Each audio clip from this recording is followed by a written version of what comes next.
Please remain standing as we invite God's presence and we pay homage to our country, Grenada. We welcome at this time Pastor Lambert from the Seventh-day Adventist Church. Pastor Lambert.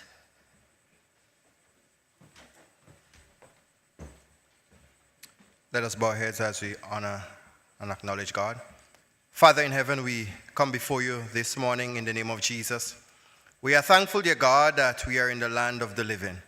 We give you thanks and praise because you are God all by yourself. We acknowledge and we exalt your name above all name, dear God. We thank you for such a great initiative. As we come here, dear God, we pray that our hearts will be open to whatever will be transpired here. We pray that you will be with those who are conducting the main feature. We pray, dear God, as they articulate themselves, that it will be clear, it will be transparent, and as a result of that, we will be inspired, dear God. We pray in a very special way that you will continue to bless the nation of Grenada, Carriacou and Petit Martinique in a very special way. We thank you, dear God, that you have been with us through the good times and the challenging times. We're thankful, dear God, that you have seen us through hurricanes. You have seen us through different challenges, dear God, economic challenges, and even through the COVID-19 experience. And for this, dear God, for being with us and seeing us and giving us that spirit of resilience, we bless and we glorify your name. Into your hands, dear God, we commit the entire day's proceedings. We pray that you will lead, guide, and direct. And at the end, dear God, we will say it was a good thing that we are present here. Into your hands, we commit everything. Take full charge and control. May your will be done, and may your name be glorified. In Jesus' name. We now welcome Shoshana McMayo to sing the national anthem of Grenada.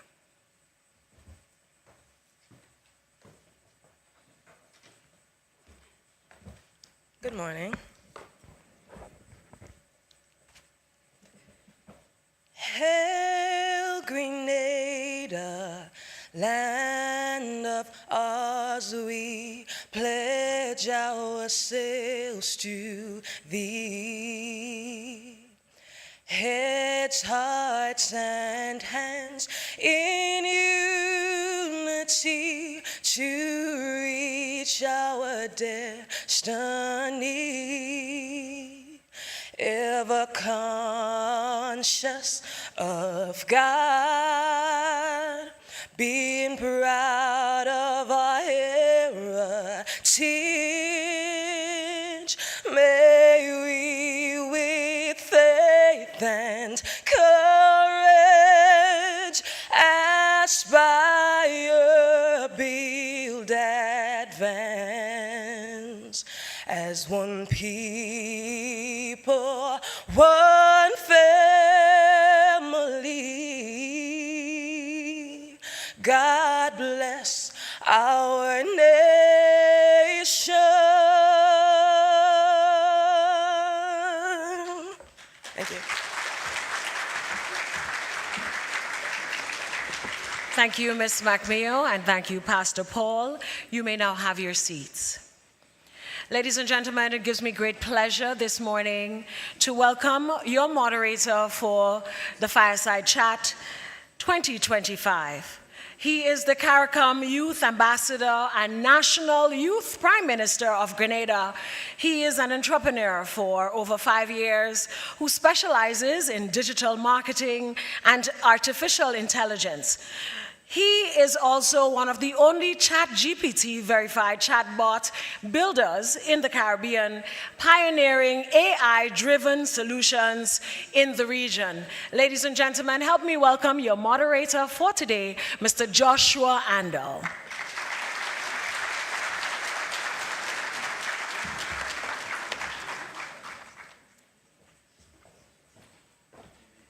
Good morning, everyone. Thank you, Ms. Etienne, for that wonderful introduction. Honorable Dickon Mitchell, Prime Minister of Grenada, Cabinet Ministers, Members of Parliament, Press Secretary, and other members of government, Mr. Aliko Dangote, CEO and Chairman of Aliko Group, Professor Benedict Korama, President of AfriExim Bank, members of the business community, youth entrepreneurs, other special invited guests, teachers, and students, welcome to the inaugural Fireside Chat, hosted by our very own Honorable Prime Minister Dickon Mitchell.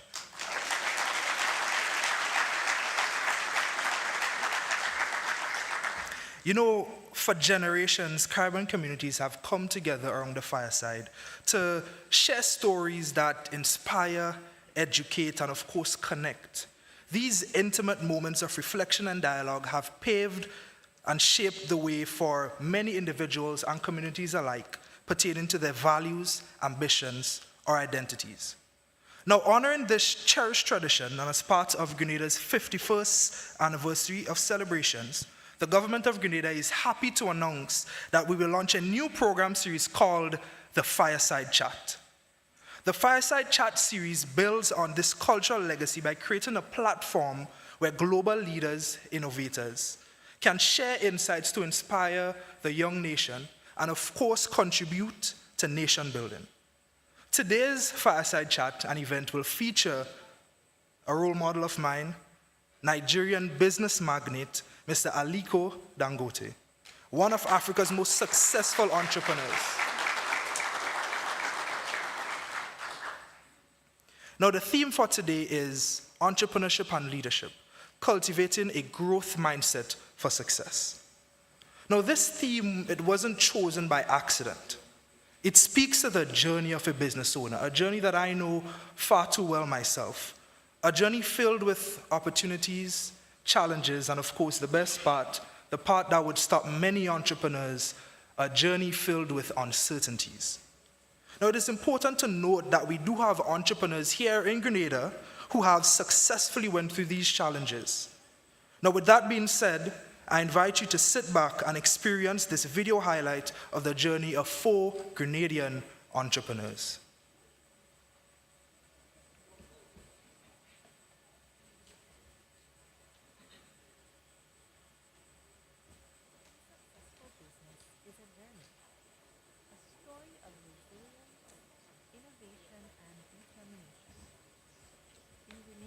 Can we get some volume, please? Played a key role in shaping our society as we know it, and it continues to shape our future.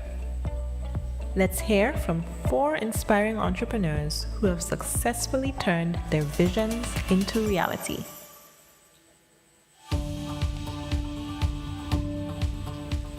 My name is Chad Fraser. I am the CEO and founder of Sonova. And Sonova is a software company, a technology company. We focus primarily on building software solutions. And over the last 2 years, we've started venturing into hardware production, building sensors and actuators and things to help digitize physical businesses as well. So I'm Keisha Miller. I'm the owner of Living Essentials and Luxurious Scents. Living Essentials is a handmade, natural skincare, hair care, and body care product business. And Luxurious Scents is a hand-poured scented candle business. My name is Shadil Naya Compton, and I'm the Managing Director at Belmont Estate.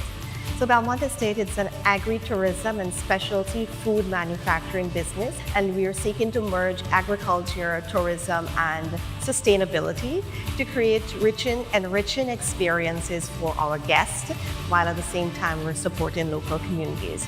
My name is Ansem Latouche. Businesses we run Creative Designs and Building Construction, Creative House Limited, Terra Caribbean, Food Intech Limited, Shelter Solution, Fortress Limited, Eastern Development. They're active companies that we run. When I was younger, I wanted to be an inventor. I had no intentions of starting a business. But being in Grenada, trying to be an inventor in Grenada was something that was very difficult at the time. And I started freelancing, actually.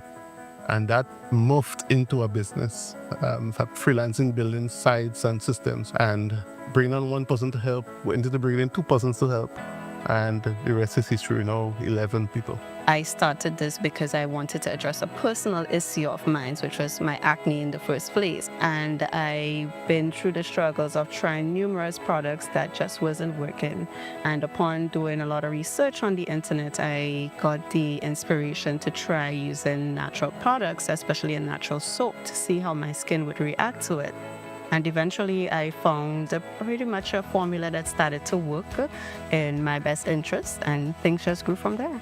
I saw that there was a need to drive tourism business to the north outside of St. George's. And our visitors really needed to have a more authentic experience to be able to connect with our people, our land, our traditions, and of course our local cuisine. So I wanted to show that strong connection between farming and tourism, and to create an experience that educated, inspired, and generated economic opportunities in the countryside. I always knew what I wanted to do. And I had confidence in my ability to make a difference in how architecture look and how you deliver projects to customers. Bringing to the table what is a balanced and fair system and process for clients and ourselves.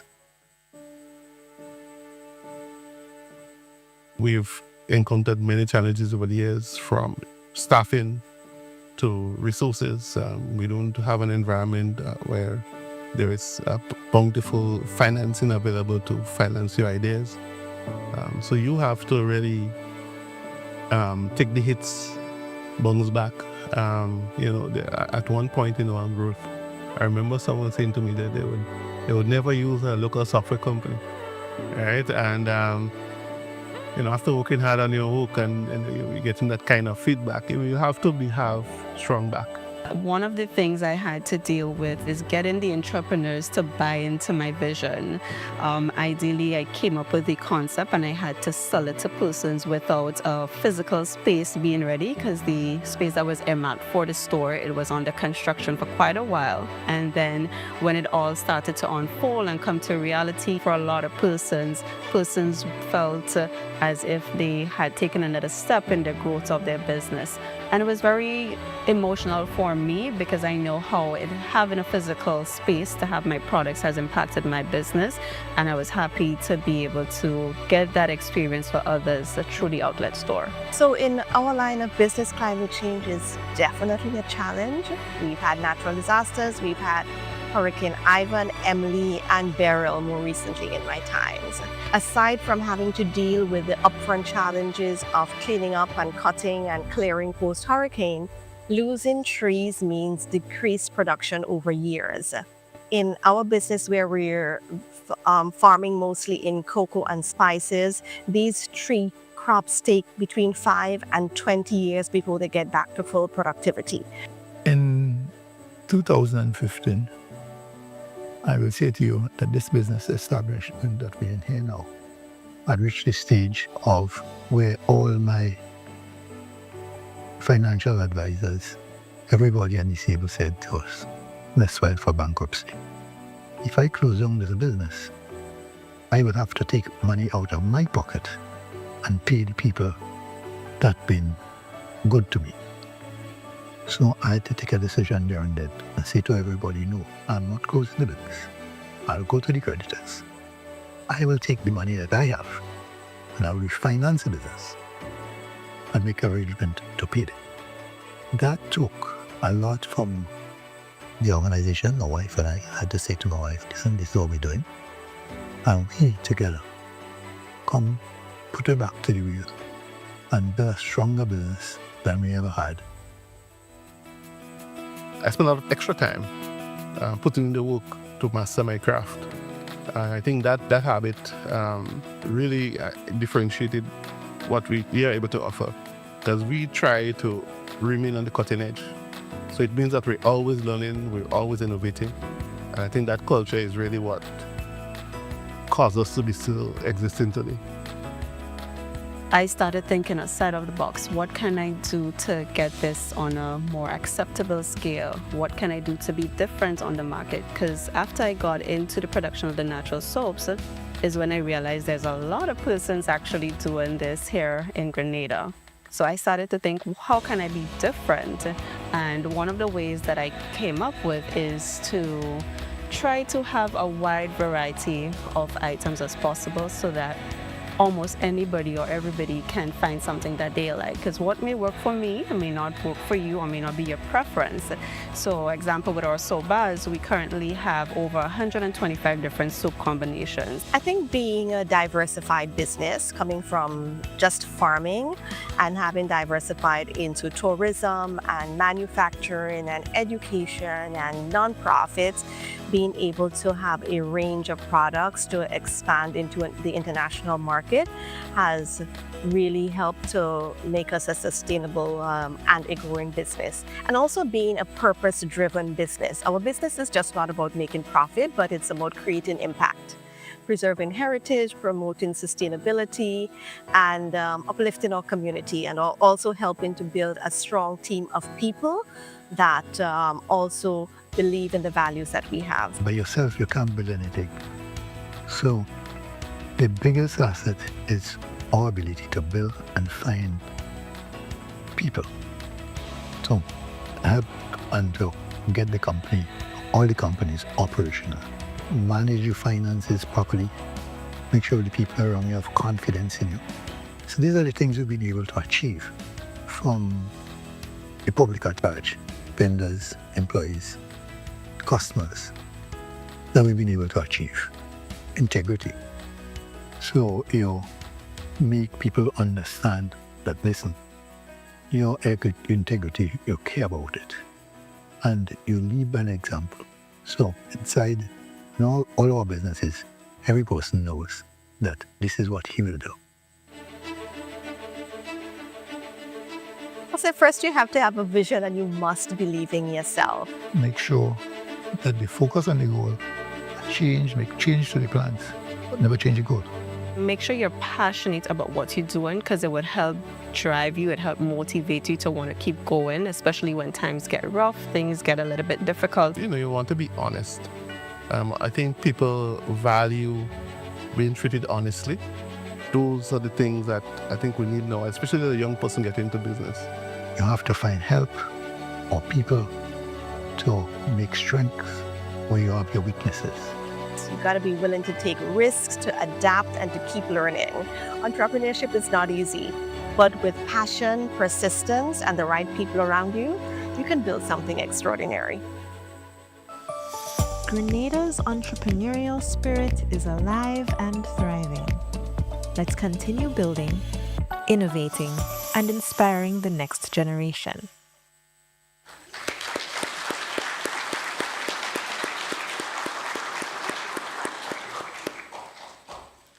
Now, it is important to note that this video reminds us that Grenada has a strong entrepreneurial spirit, one that we must harness and support. And I must congratulate and extend, gratitude to the current government, who currently has many initiatives in place to support these budding entrepreneurs. Now, these stories that you just saw show how the journey may be filled with challenges, uncertainties. However, success is possible with resilience and determination. Let's continue to nurture and empower our local entrepreneurs here in Grenada. Now, for the interesting part, the part that we are all here for, the Fireside Chat. This engaging discussion will focus on entrepreneurship, adapting a growth mindset, leadership, and innovation, key areas for shaping the future of Grenada. Now, it gives me great pleasure to start with the introduction of our first speaker and our host. The story of our Grenada's 9th Prime Minister is one of success, forged from hard work, determination, and a deep desire for betterment. His service to Grenada as a teacher at his alma mater, the Presentation Brothers College, allowed him to appreciate the full spectrum of the educational experience in Grenada and cemented his desire to do more by advocating for the educational advancement of all Grenadians. Our Prime Minister is also a businessman. After completing Hugh Wooding Law School, his commitment to serve Grenada brought him straight home, where he commenced his law practice at Grant, Joseph & Co. and immediately distinguished himself as a formidable lawyer, representing many individuals and business entities. 3 years later, he would acquire Grant, Joseph & Co. In 2016, he opened another law firm, Mitchell & Co., a maneuver strongly influenced by his vision to create more employment for young and upcoming lawyers. His ambitions have always been tethered to his desire to give back, and as such, he has never divorced himself from the community. His collective experiences as a teacher, mentor, lawyer, and youth advocate shaped his experience and also his commitment to Grenada, motivating his decision to enter the political arena. Ladies and gentlemen, your host for today's Fireside Chat, Prime Minister, the Honorable Dickon Mitchell.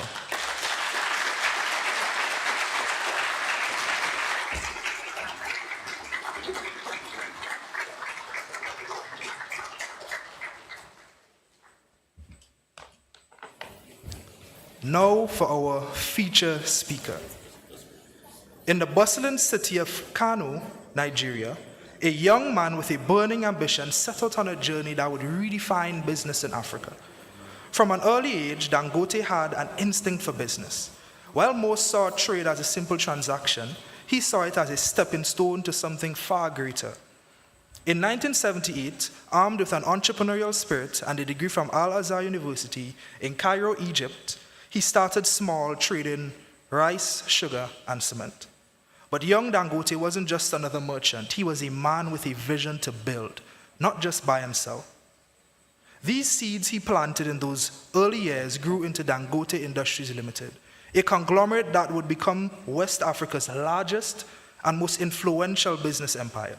Today, the Dangote Group spans 17 African countries, and its cement subsidiary, Dangote Cement PLC, dominates the industry with an annual production capacity of 55 million tons. More than just a company, it became the first Nigerian business to join the Forbes Global 2000 companies list, a testament to its global impact. Let's welcome to the stage, ladies and gentlemen, Mr. Aliko Dangote.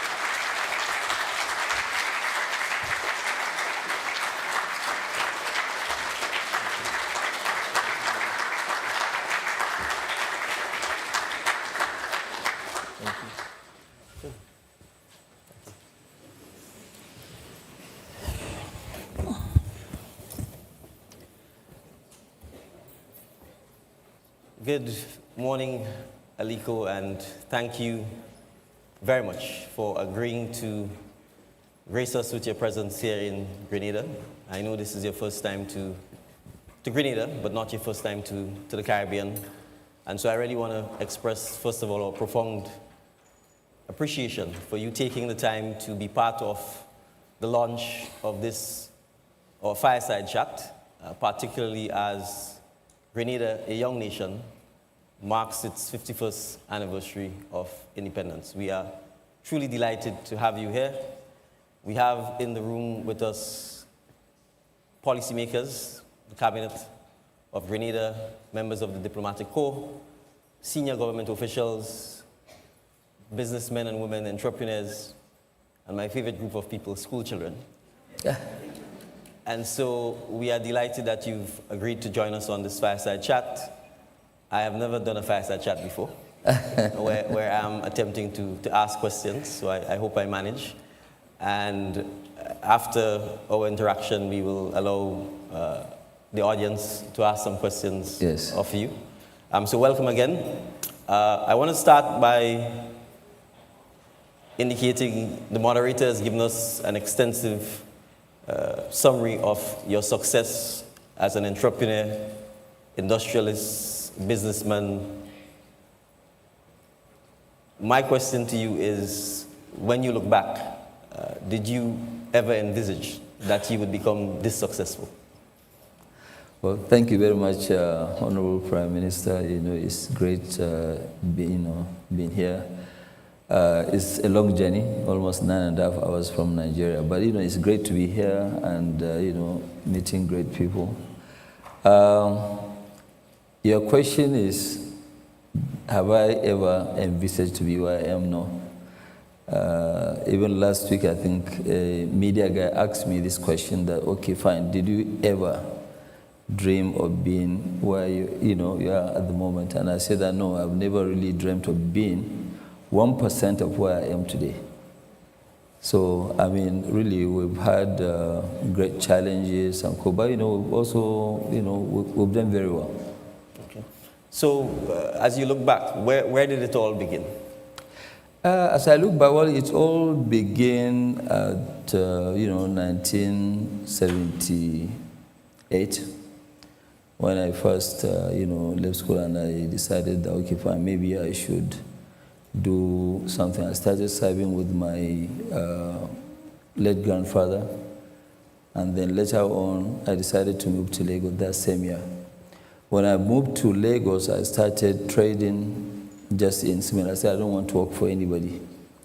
So by trading, it was during the scarcity of cement, and then there was so much projects, because the government, found quite a lot of money, oil money, doing reconstruction and also rolled out a lot of projects. But we were importing all the cement, and I wasn't importing. I was just buying from an uncle of mine, trading. Then my grandfather said, okay, fine, well, let me help you. I give you 500,000, to add to your capital. 500,000 then was about 500,000 pounds, because the Naira pounds was about the same rate at that time. Then after about 3 months, I realized that, well, I didn't really need that much money, so I returned his money back to, to him. To tell you the worth of Naira at that time, my first Mercedes that I bought, 200, was 5,100 Naira that I bought. But then the cement trading was actually giving us between 6 and 7,000 every day. I was making that much. So it means that every day I was making much more than a Mercedes Benz, And so with that, really, I was able to follow the discipline of my late grandfather. Being a very disciplined person, doesn't just waste money, and keeping a very low profile. And with that, then I decided that I'm now making it. I started giving myself a target. I remember I said that no, this year 1978 I'm going to be a millionaire. And I really wanted to do that, and I made it. So after a while, now in the 80s, in 1980, that was my first time of importation, and I imported sugar. I'm just giving you short. So with importation of sugar now, that actually opened up my, eyes. But at that time, everything was controlled by government. You can only import when you have a license. So, we started importing, a bit restricted, but, we're getting licenses. Sometimes we get the license from a third party. Sometimes, we get it directly, and that is how we now became very big in food, especially frozen fish, rice, sugar. And, since then, we, escalated the business. The business was quite, promising. We traded for almost about 20 years, just trading. We tried a bit of textiles, but unfortunately, the Chinese smuggling, dumping, and whatever actually made us to close down that business of textile in 1996. So we tried quite a lot. We tried banking. We also, we opened up a bank called Liberty Merchant Bank. We had a dream of a very big bank. At that time, I think the capital was about 4 million. We started with 30 million naira capital in 1990. But I mean, at the end of the day, we got out of banking because banking, we realized that you need to be there as a person. Banks are much better in Nigeria at that time if it's sort of owner-managed bank than just an entrepreneur setting up a bank and asking people to now go and run the bank. We did very well, but then we sold out that business. Then we now say, okay, fine, look, we have now, created a very big trading group, but trading doesn't really make much money. You make very fast money, but it doesn't have a great future, because with trading, you can actually decide that, hey, look, I don't want to do it again today. Then you shut down your office and you can sack everybody. Now we say, okay, fine, let's just get into manufacturing. And I remember that time there was a farm called, Arthur Anderson. So it was Arthur Anderson that that is what now they broke down into two, KPMG and another, firm. And then we say, okay, can you please come and talk to us about getting into industry? Because getting into industry, we realized that a lot of people, they have actually tried industrialization and they failed. That's people much before us. You won't know their name, but these are the Oditolas, the Adeboales, and co. They tried, and most of them they failed, not because of their own fault, but mainly because of government policies. Because so we called in this firm, had a retreat in a hotel called Sheraton, just by the airport in Lagos. And what came out of that 2 days retreat was that, first of all, we said that Nigeria, was sort of like a scratch card. You don't really see the goodness of it unless you get in there. So we decided that, okay, so what are the reasons why those previous entrepreneurs failed to excel? There are two reasons, mainly two reasons. One is to do with inconsistencies in government policies. The other one is about power, electricity we don't have. It wasn't really much, available. Because of the cost of energy, it might not make you competitive. The third one is to do with our own banking that are not very, very strong at that time, because the capital was low, so what I'm trying to address here is to see, okay, fine, for a nation, you need very strong banking system, and local banks, because international banks might not really help address your issues. So we now say, okay, fine, so how do we address the two main issues, which is lack of power and then inconsistencies with, with government policies? Inconsistencies with government policies is for you to keep close to government and keep telling them what is right, what is not right, showing them that, look, this business is actually, a business for everybody. Business for everybody, meaning that when you invest, the largest shareholder of your business is government. You are actually at the back seat. Because if you look at, we have a company that has matured now, for example, like our cement business. 52% of our turnover goes to the government in terms of different taxes. So when you have that, we cannot even take money out of the company unless when we declare dividend, we have to pay 10% withholding tax. Everybody, all the shareholders, everybody has to pay individually 10% withholding tax, then you collect money out of the business. So that's why I say government, they are the largest shareholders. The second one is to do with electricity. And we say, okay, fine, so how do we address that? And the only way to address that, now we decided all our businesses, we will generate our own power. And that's why today, if you look at it as a group, we are generating our own power, self-consumed power, 1,540 megawatts. So that's what we, generate as a group. I want to interrupt here just to give some scale.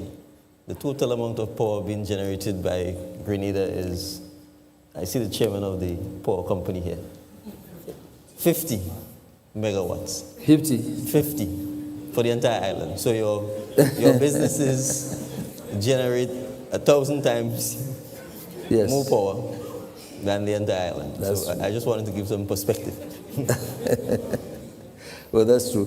So we decided to do that, and that's why wherever we have business, the only places that we don't have there are two. One is South Africa. At the time that we were doing, they had power. The power was very, very efficient. And then Ethiopia. Ethiopia, we actually, we are not connected. We did not invest, because it is a different thing for you now to go into industrialization. You now buy equipment to generate power, because that's a different investment. Because when you are a manufacturer, you shouldn't be involved in generation of your power. This is supposed to be provided by the state when they provide, or any other private sector, so that you consume and you pay. So you don't really get involved with this. So we decided to do that, and we're able now to grow the business. And then we say, okay, fine, now that we've grown this business, how do we now go outside Nigeria to the other part of Africa? And I know that our first factory outside outside Nigeria was Senegal. So we started with Senegal, then we expanded to other countries, which now we happen to be almost in about 12 countries, doing cement only. The rest of the business we are not doing outside Nigeria. They are all in Nigeria in terms of industrialization. You want me to go on? Well, let me ask this. I note that you said you did not want to work for anybody. Yes. What led to you having that inspiration of wanting to not work for anybody? I think generally, and I think Professor Rama can confirm that generally Nigerians are entrepreneurs by nature. And you hardly find people who just want to remain as professionals, and nobody wants to work for anybody. So like right now, I have a brother. Somebody was actually asking me about where he was. I said, no, we're traveling together, but they will just drop me in Grenada, and then they will take him to Florida, to Miami. He said, okay, but I thought, you see, are you doing the same business? I said that no. But he was working for me initially. He started with our transport. He was my transport manager. So, and then later on he decided that no, he wants to be on his own. So really, we don't have there's not any hard feelings if you have even your own child that says that no, he wants to go and try on his own. You encourage him. Let him now go and try. So that's why really, when you look at it, majority of the entrepreneurs we have in Africa, they're in Nigeria. Everybody is an entrepreneur. You just want to go and try your own luck. So the culture has bred a spirit of entrepreneurship. Yes, it is. It's based on entrepreneurship. I mean, in our family, I don't think if I know many of them that actually work for the family. Very few. Everybody wants to go and try his own luck. Right. So Nigeria has in excess of 200 million people. It has a large oil, gas-based economy. Grenada is a tiny country. The numbers always seem to vary, 100, 110, 120,000 people. Despite the size difference, and despite Grenada's economy is largely services driven, particularly tourism, despite those differences, are there common themes or common characteristics you think are essential for one to be a successful entrepreneur, regardless of the size of the country or the market or the type of economy that the country has? I think really the size doesn't matter. It's not something that should discourage you from having an ambition. And I think, you can go and look at it and say, okay, fine, how do I do something big with something small? Or how do I even create something big with nothing? You go back and look at history, go and look at countries like, Singapore. They've created something huge out of nothing. So size doesn't matter, yes. And I believe Grenada can actually become very big. It can become, a very huge place. I mean, you look at it now, for example, in the 80s, where was Emirates? In fact, Emirates started with a lease of 3 aircrafts from Pakistan International, PIA. Yes. So where is PIA today? Where is, Emirates? So I think size doesn't really matter, but you have to be very, very creative. You have to be very, very creative, and I think really Grenada should be very, very creative. You need to open up and do more of sort of tourism, IT. You can also have what you call like, duty-free stuff. You can now have, like other countries where they are doing, you now go and you either do ships, where now people can come and register here, and you make it like a tax-free zone. Because taxing, how much are you going to get? But when you have people coming now to invest, they will create a lot of jobs, and that's what you want, so that they will create what you call disposable income for the society. I mean, if you open up, for example, now, when you remember I was even telling you in the car, I think it was at the hotel, saying that a country like Grenada, you should not even ask for visas. If you want to protect yourself because of security, then you do few things and say, okay, fine, do like what Saudi Arabia did. Saudi Arabia used to be the tightest country when it comes to allowing people into their country. What did they do? Simple. They say, okay, fine, anybody who has visa to UK, has visa to US, has visa to Canada, has visa to, Europe, that's Schengen, has visa to UK. Anybody that has either the passport or the visa should come in and get his visa on arrival. So today, as we speak, the hotel that I used to pay $300 in Riyadh because of congestion of people is costing over $1,000. What will that do? It will open up massive construction all over the place. It will create jobs for your people. The industry will become much, much bigger and larger. Today, you can also have your own airline.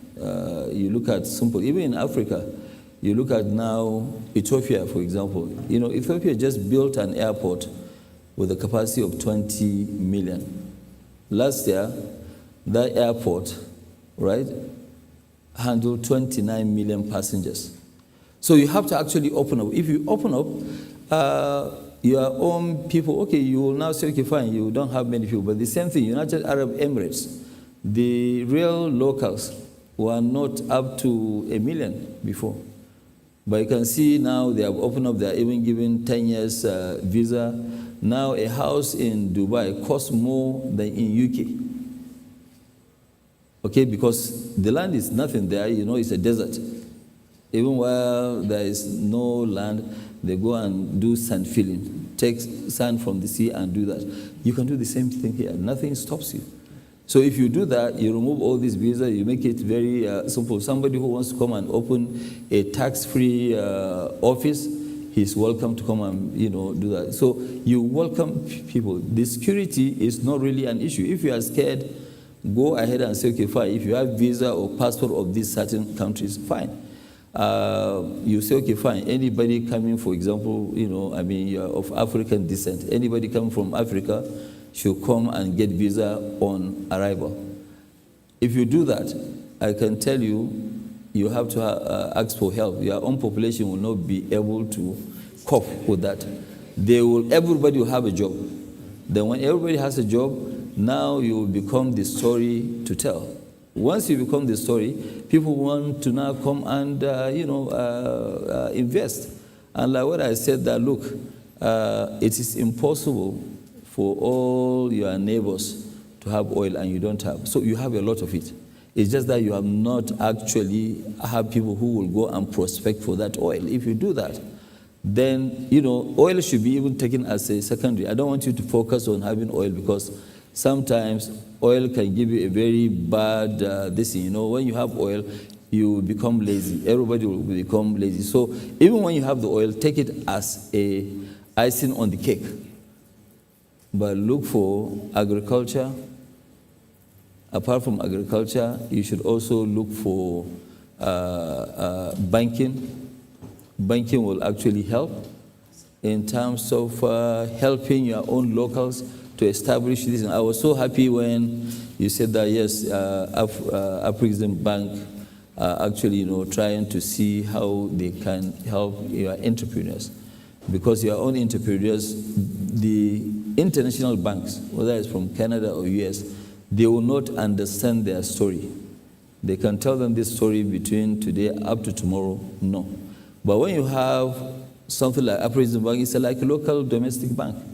They will understand the story. They will know that, okay, fine, this is possible. This has been tried in Nigeria or somewhere. Think and roll. So I wanted, therefore, I'm happy that you segued into the role of Afrexim Bank, and I will have President Orama, I almost said President Obama. I'll have President Orama address us a little later on when we conclude the proceedings. But I want to speak a little bit about the example that Africa and the Caribbean can learn from each other from the point of view of entrepreneurship and closer economic ties. You talked about the fact that it took 9.5 hours for you to fly directly from Lagos to Grenada. It takes about 8 to 9 hours for us to fly to London. And when I visited in Nigeria, I had to fly to London, 8 to 9 hours, a shorter trek, but extensive enough to Africa. Yes. So it takes the entire day if we go through London or if we go through the US. And yet there is no direct travel between Africa and the Caribbean. Our trade between Africa and the Caribbean is about 1% of total trade between the two of us. From your perspective, what can the Caribbean do, islands like Grenada, to encourage greater trade, greater exchanges, and greater economic cooperation between Africa and the Caribbean? I think what we need to do first is to make sure that we have this air link first and removal of the visa requirements. Once you do that, then there will be quite a lot of people that will actually come. Some will just come here on holidays, and then they will find out that, hey, look, there are a lot of other opportunities. And if we can now try and link ourselves together and be doing a lot of trade, I'm sure even most things that you have here, because I've been to Barbados, I've been to Bahamas, and I realized that, look, most of the things that, people are selling is at the highest price. The price is a little bit high, it's pricey, so I think you need to look at us, export from here to Africa, Africa to here. That can actually help to develop your own, this. You are talking about 50 megas of power that you have. Some of the Nigerian entrepreneurs, when they come here, they know how much you are ready to pay. They will put up 500, megas. Okay, there might not be demand of 500 megas, but if the power is available, somebody will now come and open a factory here, create jobs, and be exporting.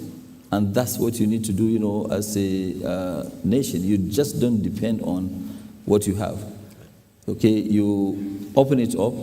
And okay, let me give you an example. How many people do you think that they've applied for even visa or so? They're not able to go to the US. Even if they're going to the US, it is so expensive for them. But if there's that air link, somebody will say, okay, yes, I'm going to Grenada or I'm going to one of the islands. So from here, you go to either Bahamas or go somewhere. You have the same weather. You don't go into this harsh weather. And you enjoy yourselves. I mean, somebody asked me, why do you like going to Miami? I like going to Miami because Miami has about the same weather with Nigeria.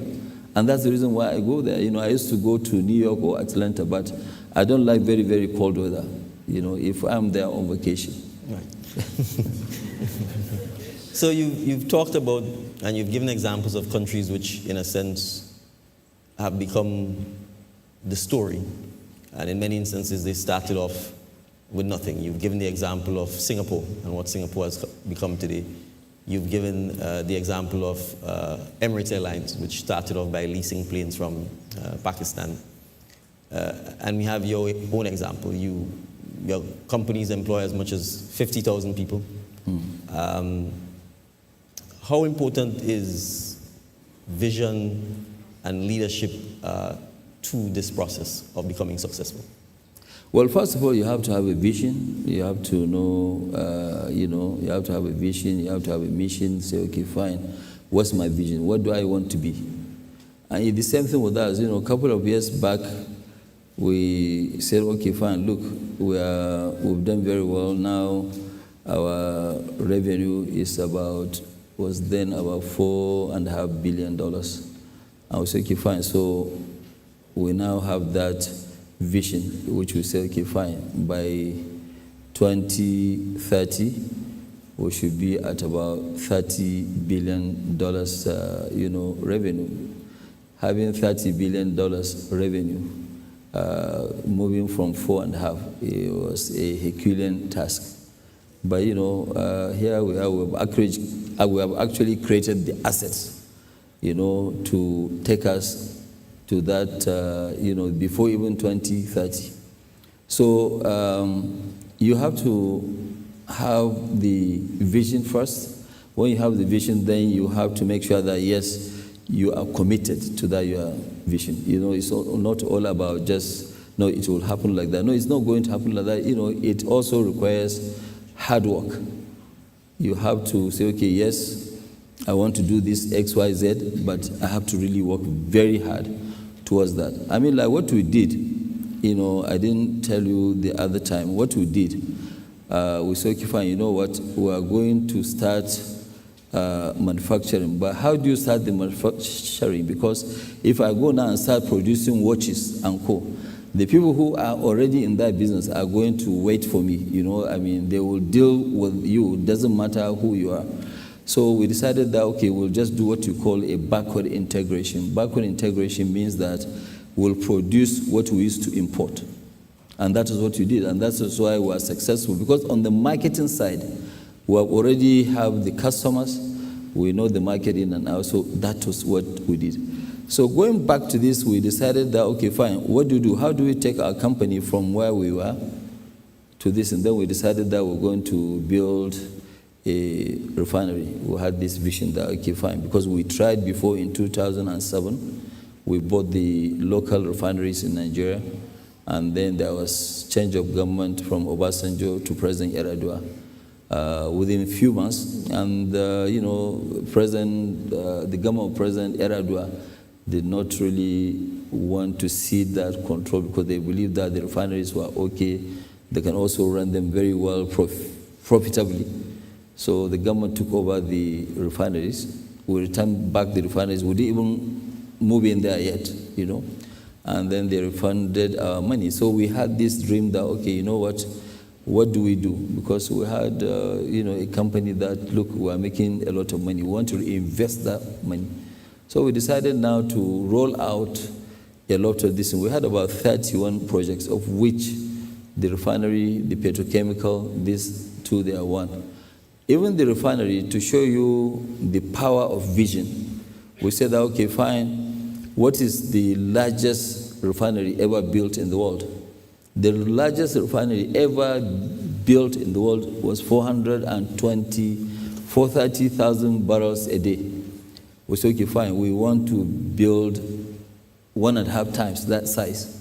that has been built. I mean, I remember I met former Minister of Energy then of Saudi Arabia, Dr. Fale, and he asked me that, well, Aliko, I learned that you want to build a refinery, but let me just advise you, refinery is being built by multinationals or sovereign governments. I said, I know, Your Excellency, I am not here to ask for advice. I've already started building, So we went through this. The biggest challenge of our lives, we did not carry any major EPC contractor. EPC is engineering, procurement, and construction contractors. They are specialized, You have Bechtel from US, you have Saipem from Italy, and a lot of them, about 5 of them, about 5 big ones. We avoided using them, we did not use them. We created our own company for the first time and said that we will be now the EPC contractors. And we are very, very lucky. We have bankers like Professor Orama that believe in our vision because it is difficult. They would have asked that, no, go and use one of these ones because we are not known to build this. As we speak today, it is history. We went there, everything was designed to our own.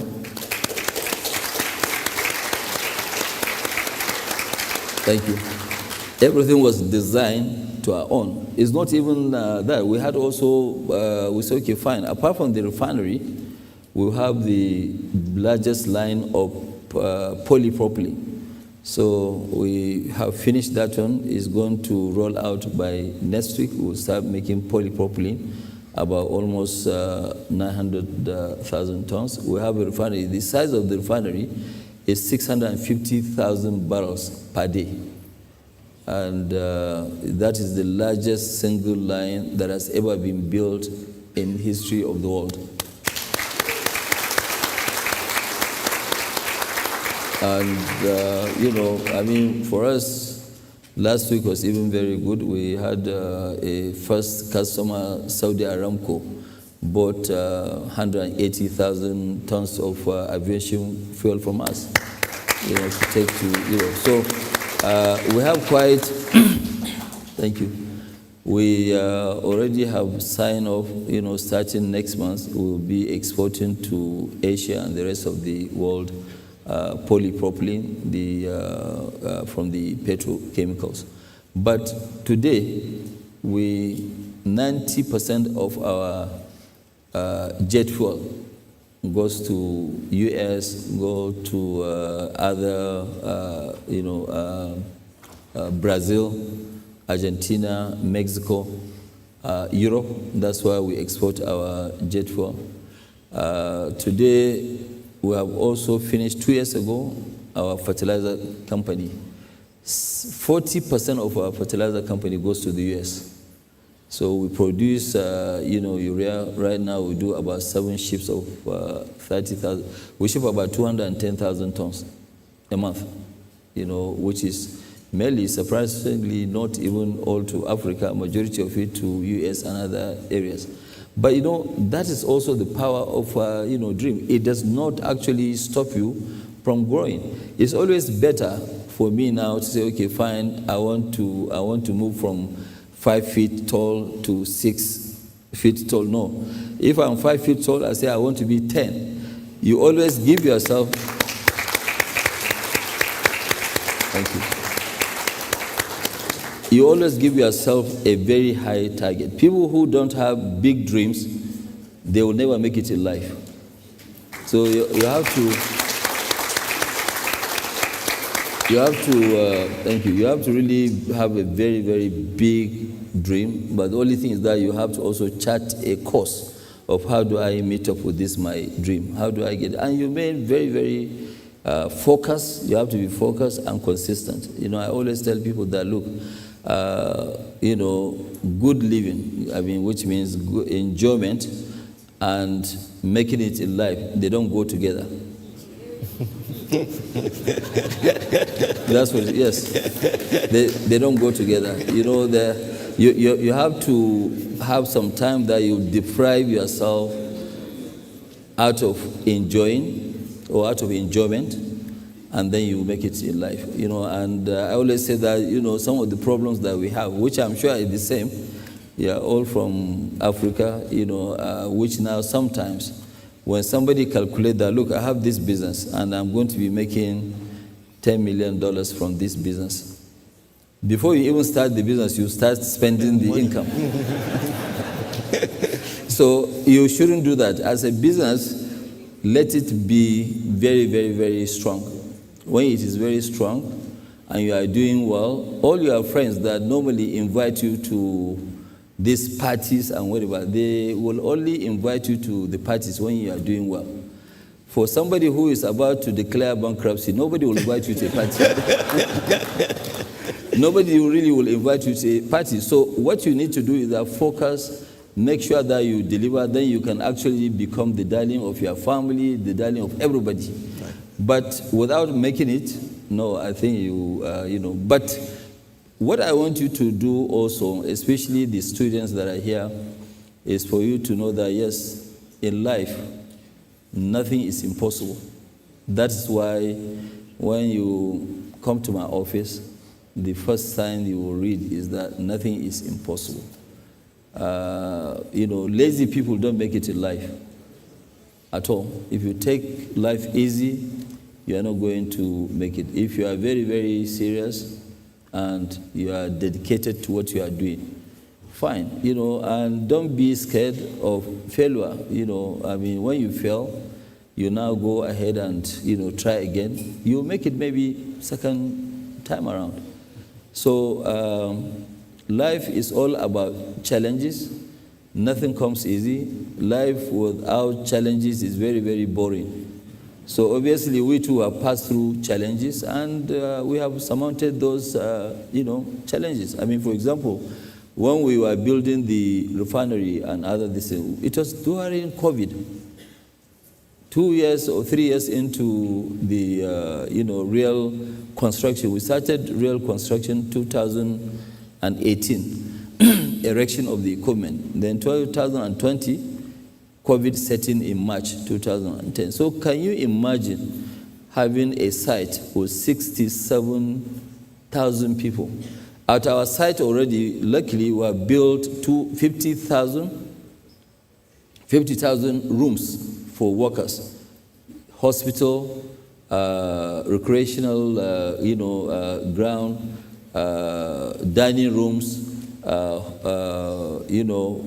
what else? Yeah, water, sanitation, everything we built for 50,000 workers, and that is what really helped us. So we were able to accommodate and lock everybody to continue with work. But can you imagine if these same workers, they were under another EPC. The EPC contractor, just for him to make more money, or the company to make more money, they would have demobilized. Then for you to remobilize, you have to pay with their blood. And that's why we are very, very lucky that we did not use any EPC contractor. So you can also see now the challenges. If I take you through the challenges that we face during the construction, it might be maybe helpful if we have a little bit of time. I can explain to them really what we went through. And, looking at it, then you can now understand that when you are doing business and you face challenges, it doesn't mean that you just go to bed and say, oh my God, let me just die, it's easier. No. You keep going and going and going. Most people really, they don't actually even understand what we actually went through. It's not just you just construct a refinery. If now, for example, you are doing, let me give you an example. When we started, apart from that, we had issues with the land and whatever. Then, when we were ready to go into the land, we realized that 70% of the land was actually all just like Amazon. So had a lot of trees. And you don't go into a land and you cut the trees. It was a swamp. So every tree you have to uproot. And that one we didn't calculate. It took us another 9 months. Then they said that when you read this climate change story, you see that Lagos is one of the cities that will be submerged one of these days. We don't pray so, but it is there. So we now say, okay, fine, we don't want our refinery to be submerged. What do? We have to now raise, let me tell you the size. The size is about 30 million square meters. That's the size of our own, this is about 2,800 hectares. It's about 30,000 square meters. And we had to raise this land by 1.5 meters. So it means that we need 65 million tons of sand. We're even a little bit confused at once. And we didn't want to change that land because it was the only alternative that we had, because we were in another land in a nearby state, which the governor held us to ransom for about 3.5 years. He did not allow us to move in. And already we had drawn down from the banks about 2.6 billion, which was in an escrow account. So every minute we were paying interest. But we waited for 3.5 years, and we couldn't wait any longer. We had to now go and hire the biggest dredger in the world. We had to hire the second largest and then the 10th largest dredger, in the world. What did we do? Because the area where we are is a fisherman area. Their livelihood is about fishing. Mm-hmm. If you start using it, you disrupt their own livelihood. So we had to go 20 kilometers into the sea, into the Atlantic Sea, pipe and pump all these 65 million tons of sand. And after we finished, now somebody say, okay, well, the rule is that you have to wait for 1 year for it to settle. I said, no, we won't wait for 1 year. What do we do? So they now said that, no, we can go to China. There are some people who do dynamic compaction. And we have to hire them to have this dynamic compaction for us to be able to move before 1 year to press the sand so that it will settle by massive compaction. And that's what we did. Now they say, okay, but the soil is so bad, you have to do piling. And I thought piling wasn't really a difficult thing. We built a head office in Lagos, which is still under construction. We had about 41 or so, 41 piles on 18-story building. So when they did these numbers, the number, Honorable Prime Minister, came out at 249, almost 250,000 piles. So we had to face that and be able to just, because when somebody asked me, but you guys aren't you tired? I said that no, we're in the middle of the sea. Okay, if we are tired in the same distance, to go back is not an option. But you have to go forward to make sure you get to the promised land. And that is how we did all this, with the support of people like Professor Rama, Afrexim that actually believe in our dream. If the banks, they didn't, actually believe in our dreams, they would have pulled the plug, we would have lost out, they would have lost out too. But today is a different thing. And, we have already tested what has never ever been designed before, up to about 550,000 barrels a day. And we hope by March, April, we'll be at 650,000. Okay. Well, I think you've heard it yourself. Nothing is impossible. Yes. And I've been to Aliko's office, and the sign is there. Nothing is impossible. And his success is a living proof of that fact, that nothing is impossible. And that's all the more reason why we're honored to have you here. Prime Minister, if you look at it, even your own as a nation, that's what you're supposed to do. You now go and say, okay, fine, who has created something out of nothing? Then you go back and you read, how do they do it? And you just copy and paste. You might not have the same geographical distance, but if you do that, it is possible. I was telling somebody that today, when they look at Dubai, some of them, they don't have history of Dubai.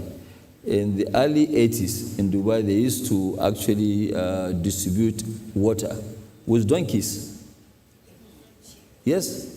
But you can see today, what is it? And then the same thing, the ruler of UAE said that, okay, fine, you know, oil has dominated our economy. What can we do to make sure that oil takes a back seat? They say, okay, they have this vision, and now they're already there. Oil now is only 18% of UAE's economy.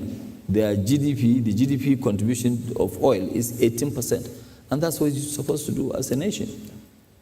Fantastic. So there are a lot of people in the audience. I'd like to give them an opportunity to pose questions that they may have to you. So you've heard the wisdom.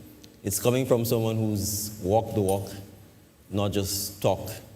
And I really want to obviously say how happy we are to have you here as a living example of the fulfillment of that saying that nothing is impossible. So I don't know who will be the first to jump to a mic. Directors of this, you're going to have to tell us how much time we have. If we need to, if we're running up against the clock, you will yes. Let me know. But anyone who wants to ask a question, I think there are 2 mics in the audience. Yes, I see people are standing up quickly, so that's good. You just say your name and you proceed to ask. I assume you will not have any questions for me, and they will all be directed to a guest. Thank you.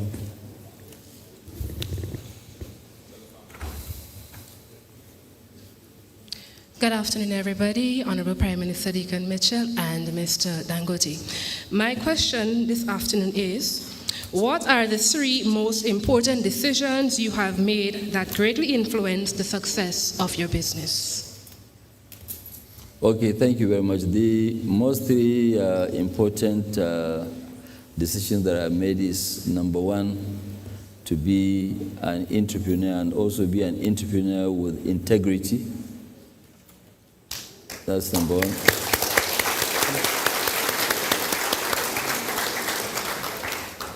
Number 2 is to try and make sure that I take out fear from my mind. Because if you are very, very scared of doing things, you will drop the ball midway. So I made sure that, yes, I'm not scared of doing anything. That is why I have this, and that for the last 40 years, I've had it on my table, which I refuse to remove. Is there nothing is impossible? Because all what I always look at is that, look, most of the things that have actually been done, they are done by what? Human beings. And I'm a human being. The person who has achieved X, Y, Z, he has achieved this. It's not impossible for me to achieve the same thing. The other decision that propelled us to where we are right now is deciding to move into manufacturing, to be an industrialist, because trading did not really take us to anywhere. It has given me the platform of having the capital to move to the next level, which is now industrialization. So these are the 3 most important decisions that I've taken. Right, so before we take the next question, I want to just drill down a little to ask, 1, how important is integrity? And 2, how do you go about... No, integrity with hard work. Integrity with hard work. Yes. And how do you go about removing that fear? The removal of the fear is that, first of all, like what I said, you definitely will look up to somebody. That somebody is not an angel, is a human being like you. So if you can do it, why can't you do it?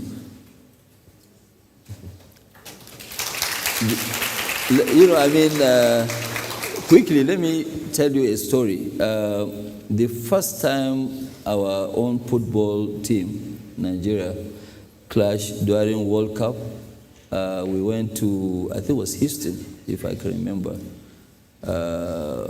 I can't remember, it's in the US.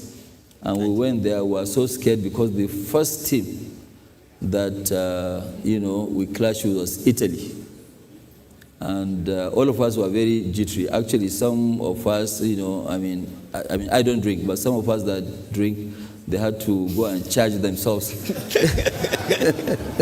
They had to go and charge themselves, and now from there, we went to the stadium. We were just going there. We thought Italy was going to actually trash us. But the first goal was Nigeria scoring against Italy.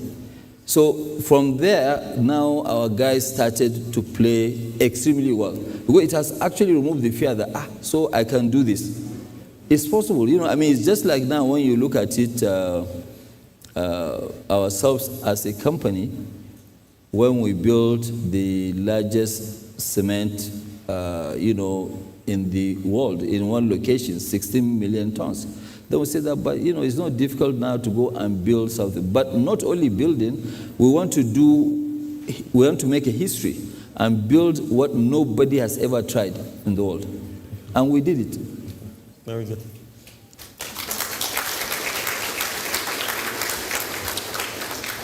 Good afternoon, everyone.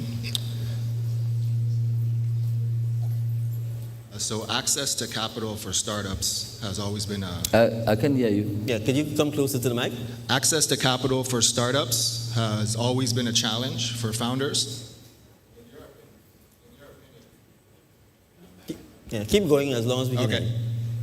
In your opinion, what are some of the programs that are working in Africa to increase the success rate of new innovation within the startup community? Well, for a startup, what I keep always saying, for a nation, you must have your local bank, or a bank that their own vision has actually aligned with that of the, local. If you don't have the local bank, even when you have access to capital, will actually be very, very difficult. It has always been. Even as in Nigeria, access to capital has actually been this. But it is by far much better today because our banks are very, very strong. They are very liquid. Their capital has actually, gone up. Not only as a starter, like yourself. I mean, you mentioned that as a starter. Even for us, if we don't have banks that do understand and they have the flair of that local stuff, will not be able to, to be where we are. I mean, for example, today, I can say that, yes, here we are where we are. We have created a big organization. We have a company that this year we expect to do $30 billion of revenue, which I have never ever dreamt in my entire dream or in my life. But it is made possible because of the strong banks that we have backing us, and I said it before, not that I want to embarrass Professor Rama. Without Professor Rama led Afrexim Bank, we will not be where we are today.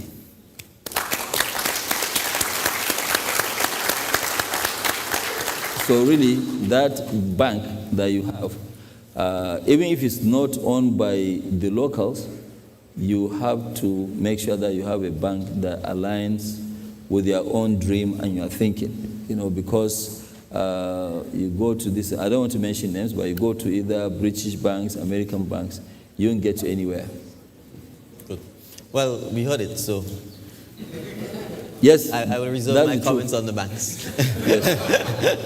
They will ask you, by the time they take you through, most likely that your business plan might be obsolete. And that's what it is. I've gone through that too before. They will go through, they will read everything, and then at the end of the day, most likely they must have run a check on you and realized that, yes, you have lost your grandfather, you've lost your mother, and then they say, okay, fine, please, can you give me their birth certificates? They will ask you for the impossible. So try as much as possible. As a nation, you have to have a local strong bank, or a bank that, you have an alignment between your own vision as a nation and the bank.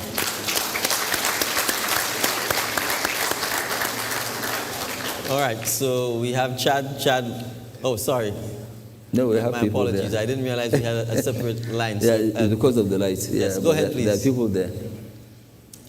Hi, Yes. Good afternoon. My name is Damali, and one of the things that struck me while you were speaking about your experience and your growth in business is the fact that you had that family background. And we can appreciate that having prior knowledge in business, it helps. Having family in business, it helps.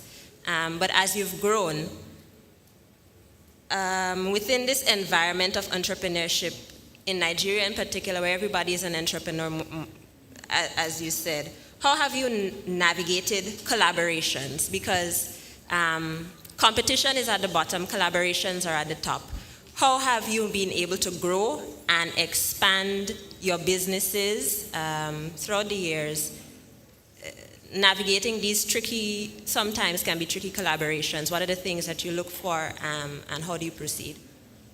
Thank you. Well, yes, you are right. Competition is there. That's a very good question. How did I navigate to be, where I am? Okay, what we did, there are two things that we believe, which they are still happening today, that we believe that people will challenge us on. First of all is the quality of whatever that we're going to produce. Okay? And we address that through good investment in the machinery that we use. Because we know that whatever business that we're going to do, there are people that have actually been there before us. And they will now, part of the competition, they will try to either use pricing or quality. So we always address these two issues. We address the quality, we also address the issue of pricing. Once you address these two, there's nothing a competition can do to you. You can see that today we are very, very competitive. What we have today, for example, in our own oil refining, we actually say that no, we don't want to produce what Nigeria or African countries are consuming. We want to go to the next mile, which is Euro 5. So the same Euro 5, not only Euro 5, we are even producing winter diesel. But competition is very fierce depending on what business that you are in. We have done that in all our businesses. We've done that in sugar. We fought with the sugar, mafias that we met before we got into that business. We fought with the cement people. Cement. When we started cement, majority of the big cement companies warned all the shipping companies, if anybody that touches Dangote, we will not do business with them. And I had to go to some of the smaller ones who have nothing to lose. And those ones offered and they gave us their service. The big ones realized that these small companies were actually growing, catching up with them. They now later on came to us. And so competition, you have to be very smart. You have to be ahead of your competition if you really want to survive. If you don't get ahead, just think of the worst and say that this is what your own competitor will do, and then you go extra mile, you'll be very successful. Thank you very much. All right, next question. Go ahead. All right, good afternoon. Sorry, Chad, hold on. I was looking at my right, so. Go ahead, Maida. No, I think it was before her. Honorable Prime Minister Deacon Mitchell, Mr. Aliko Dangote, government officials, ladies and gentlemen, good afternoon. Good afternoon. I am Rihanna Warren, and I am the co-founder of Modish Muse Design Company. We specialize in custom fashion pieces for special occasions and stylish everyday wear. My question has two parts. As a business leader, how do you balance profitability with social impact? And what advice would you give to young female entrepreneurs looking to leave a lasting legacy in business? Okay, well, lasting legacy business, you have to have a business that is well structured. A business that is well structured, you leave a lasting, and you have to have something on the ground, not money. I keep telling people that there are two types of entrepreneurs. One is a wealthy person, one is a rich man. Okay, so a wealthy person is one that creates wealth and then is shared among people. A rich man will amass wealth and keep it for himself and maybe his immediate family. So if you look at it, I keep telling people now, if I'd sort of decided to be just, having cash, I wouldn't have gone into building, for example, a refinery, to put $20 billion. If I'd put that money into the stock exchange, New York Stock Exchange, maybe my valuation would have been over 100 billion. But when you passed, after your death, nobody is going to talk about, okay, you've died and you left $100 billion.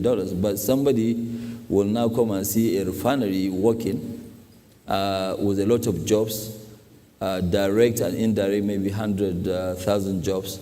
And they will always remember that, yes, there was somebody who took the risk and put his money and built this. So it's always better you do things that people will remember you for. Good things, though. And,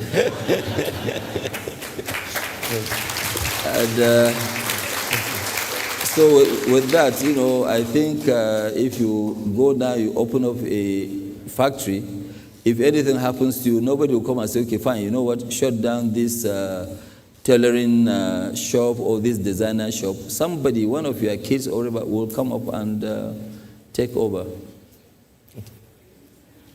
All right. Good afternoon. Thank you, Chad. Go ahead, Chad. Good afternoon, everybody. Chad Fraser from Sonova. We're a technology company. One of the things that we hear a lot of horror stories about people trying to come together to partner on big ideas. You were able to execute on a huge idea, a huge vision. So I wanted to know from you firstly, how important is partnership and coming together and working together? And two, what criteria did you use in finding partners who could align with the vision that you had to take you to where you are today? Thank you. That's a very good question. Two questions. Okay. Well, partnership actually depends on the person. Sometimes it works for some people, and it does not work for other people. It doesn't work for me. And let me tell you why, because I can't just say that it does not work for me. Partnership, sometimes when you have partnership, sometimes it helps because when you want to do something big, you don't have the capacity you have. But it has also its own downside.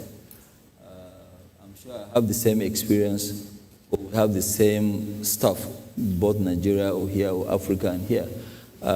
Sometimes when you have that partnership, when you want to now call for capital, your own partners might not be ready to do so. They might say that, no, I don't want to go there. They can slow you down from that your dream. That's number one. Number two, you also have, why I also run away from partnership. Sometimes when you have a partner and you might have a different lifestyle, when you have a different lifestyle, then there is the onlookers part of the family. Maybe the wife of your partner can say that, wait a minute, John, I think this your partner, he's taking money out of the business. Okay, the fight will not come between you and your partner, but it can come from the family side. Somebody can do. I've seen a lot of partnership that has actually been destroyed, not because the partners disagree, but the second level from the family side, wives or relations, they will come up. Most likely, I might have a very high lifestyle where I want to buy gold, wristwatches and whatever to my wife, Hermes bags and co. Then you might not be that person who wants to do that. And what will happen? At the end of the day, your wife will start saying that, hey, look at this guy's wife. Are you sure he's not taking money out of the business? So I know I've seen I've seen a lot of this, and I don't want to really give an example, but it does happen. In some areas, it's good when you go to some countries and they say, okay, fine, why don't you take a partnership. Partnership is good if that your partner, when there is call up capital, the partner will actually put that money down. Okay, because in some countries where I also experience, I don't want to say where, we have local, I think it's the only 1 or 2 countries that we have partnership. And that one is because of regulation.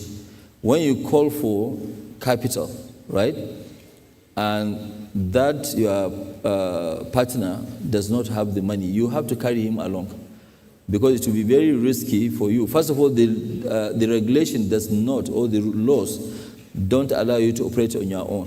So you can see that at the end of the day, you have to carry the entire funding of that business.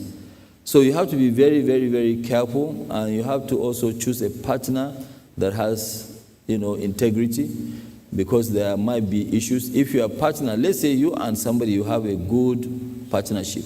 You are running a very, very good, this, and then your partner also has, for example, he has a business in a restaurant or in a club. And then they say, okay, yeah, the authorities have gone there, they've boggled, they've went for a search, they found something at your partner. It will affect you. So that's why the integrity, the type of person that you take as a partner must be somebody like you that you can vouch on. Otherwise, if you can't, don't take that person as a partner. It doesn't matter what he has. All right, thank you. We will take 3 more questions, and then we will conclude. So go ahead, please. Good afternoon. My name is Derek Barry. Can you speak up a bit? Sorry, Mr. Barry, just speak a little closer to the mic. Okay. My name is Derek Barry, a small business owner in the countryside. I'm accustomed to when you are invited to a function or to a home that you normally walk with a gift. So I don't know what gift that you walk with for Grenada. You normally walk with what? My question is, I listened intently, hoping that to hear that some of the rich people, they do have a foundation. And I would like to know if you do, I haven't heard you said any, if you do have a foundation that Grenadians or Grenada might be able to tap into some of your resources. Thank you. Yes, definitely. Yes, I set up a foundation a very, very long time ago. My foundation dates back to the early 80s. But that time I was just doing it on a personal, scale, where, because I'm a Muslim by religion, and they say that, which I'm sure even in Christianity is the same thing, that you should not allow what your right hand gives, you shouldn't allow the left hand to know. But I know things have actually changed now in the world. People want to know, okay, yes, you have this, but what are you giving back? And, so in 1994, we set up Aliko Dangote Foundation. It was Dangote Foundation. We changed the name a few years back. And this foundation, the same time we actually changed the name, I also did an endowment of $1.25 billion, to the foundation. And we have 70% of our spendings are in Nigeria, 20% in Africa, and then 10% outside, Africa. So we do intervene from time to time, disaster, relief. We do that. We do education. We do mainly health. We do poverty alleviation, and we do also a lot of feeding. So this is what we do really as a foundation. And, we participate in several other countries. All right, thank you. So, Mr. Barry, Aliko was speaking very softly when he was speaking about his foundation because he's very modest. So I will tell you so that in case you missed it, he's donated $1.25 billion to the Aliko Dangote Foundation. So you are, in a sense, foreshadowing a part of today's proceedings, so you will get a sense of the kinds of things that his foundation does before we conclude. I've been told that we're running out of time, but since there are two people who've been standing there patiently, I will give them the opportunity to ask your questions as quick as possible. So starting with the young lady. Go ahead, please. Good morning, everyone. My name is Anisha Howard, and I am a proud student of the Anglican High School. My question is, what are some important key factors or advice you would give to young persons in my generation who are willing to go the extra mile to turn their business or businesses into an empire? Oh, that's good.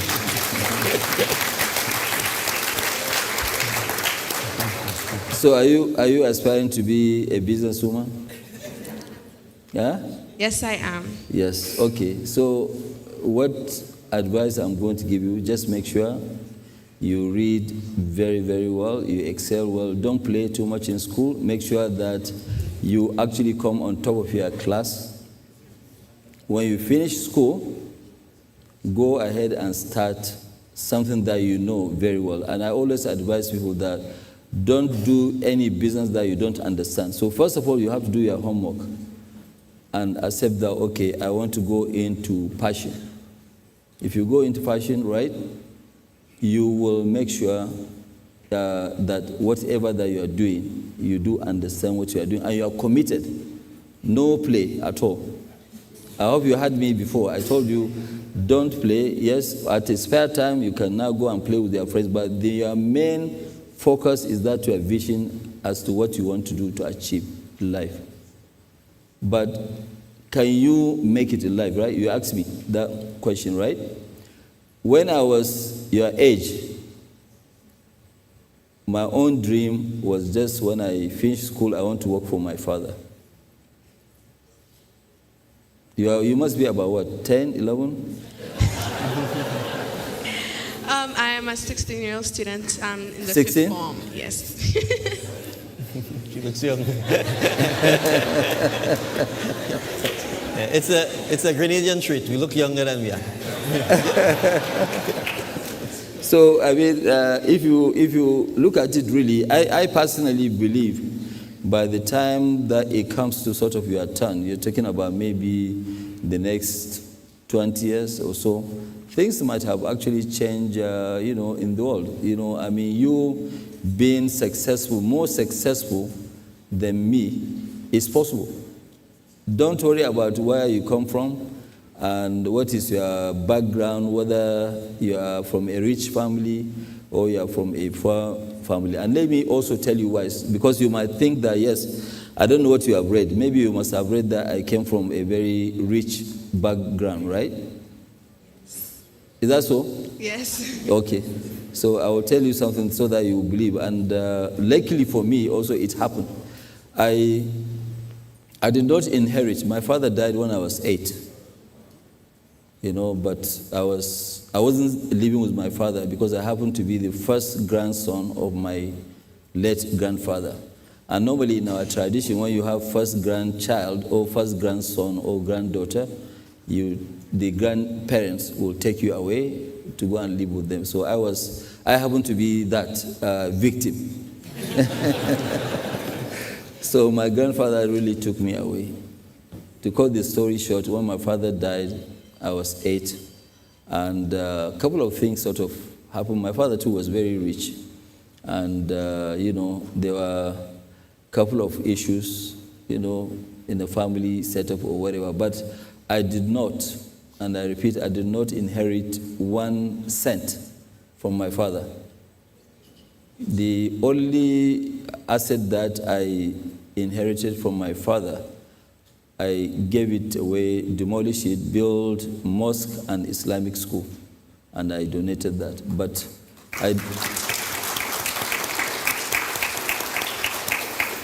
so that's why I always tell people that you don't make money from inheritance money.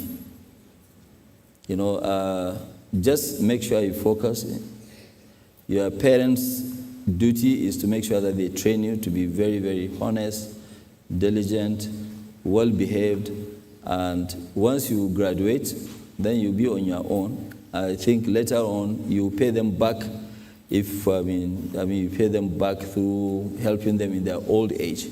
But once your parents train you by educating you, they've given you the license to go and try your own luck. And I'm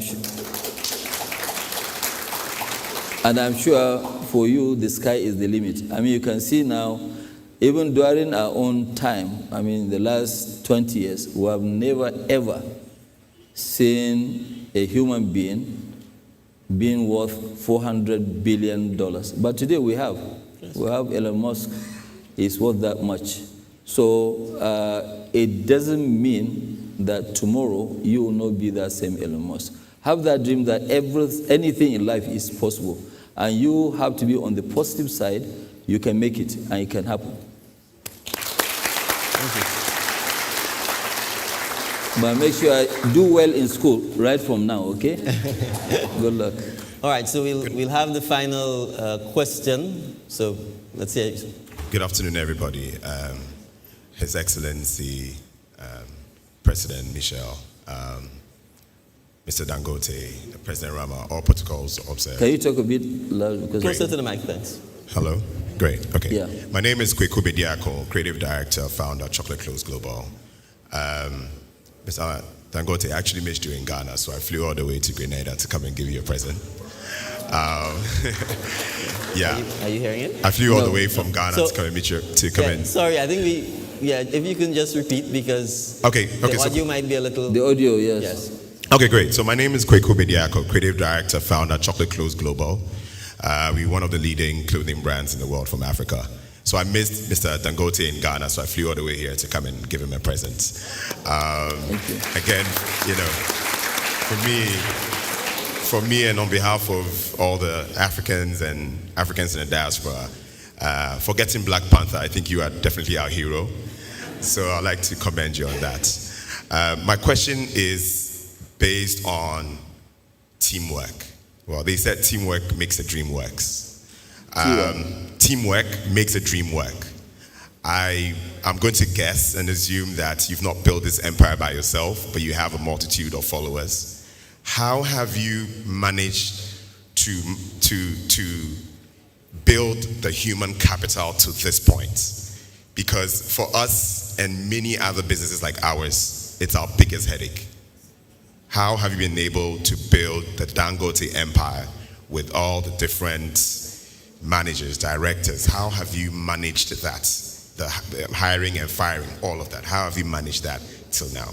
Thank you. Well, when you are hiring somebody, you go and hire somebody who is smarter than you. Majority of our workers, they are very, very well trained. We have training, school, various grades, and we also go out there to look for the best talents. And hiring the best talent is key, really, because machines and code, they don't do things. So you hire the best people and trusted people, and then you also empower them. When you empower them, then you actually don't have to do everything by yourself. But it depends. There are some generals that they give instructions and they sit. But there's also generals that they will say, okay, fine, these are the instructions, but I will lead this war. You follow me. So I have quite a lot of our own people that we have actually, hired, and we have shared the same vision. We just don't come and roll out things. We will debate in-house and then agree that, yes, this is the best way to go. And once we align, we all agree that this is the best way to go. So all of them, they do understand what we are trying to do. They do understand what is the target. And then we all move, together. So that's how we have. But right now, what we do normally, we go to even universities and, do what you call career fair and then participate and now pick up people and now you train them. If you go to now, for example, our lab, at the refinery, which is one of the largest labs in the world, actually. All the workers there, all the technicians there in the lab, they are all 100% Nigerians. They have never ever.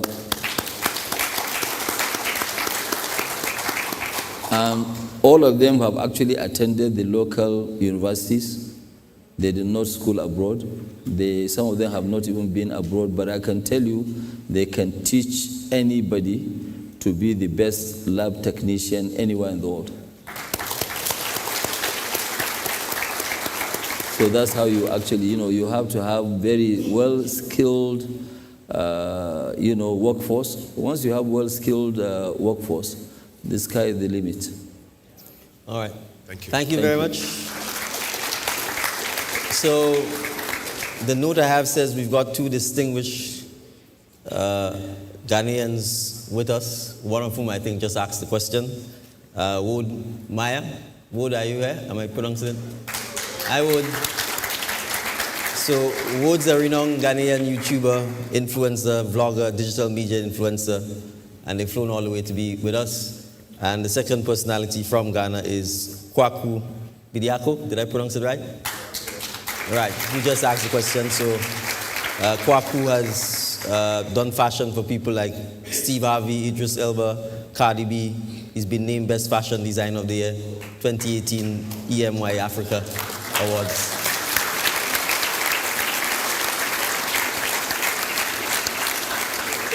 And for the record, our own ambassador, Orlando Romain, he's been appointed by Frexim Bank as a Creative Africa Advisory Group director. He represents not only Grenada, but the OECS. So, Orlando, if you're here, you can shake a hand. And I'm just giving examples of these because the connection between Africa and the Caribbean is something that has been galvanized over the last 2 to 3 years in particular. And later on, we'll have the honor of having the man who's played a seminal role in initiating deeper cooperation, not just on a social, economic, but on a people-to-people level, President Orama of the Frexim Bank. And I'll give a simple example. We've had a Grenadian student doing her internship at the bank's headquarters in Cairo, Egypt, thanks to President Orama. So,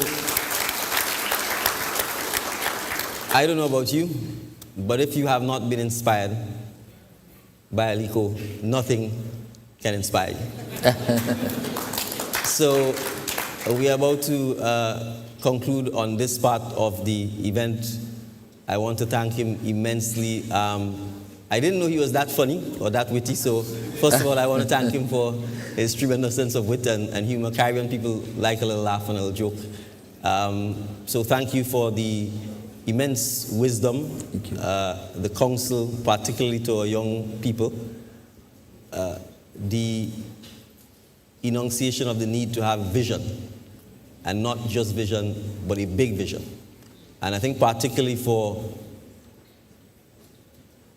Caribbean people, for island people, the need to have a big vision is absolutely important.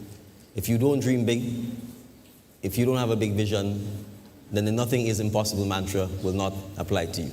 Yes. And I think when you've heard him, you've heard his experiences, you heard him say, going home and lie down and sleep and hope that the challenges will be overcome is not going to happen.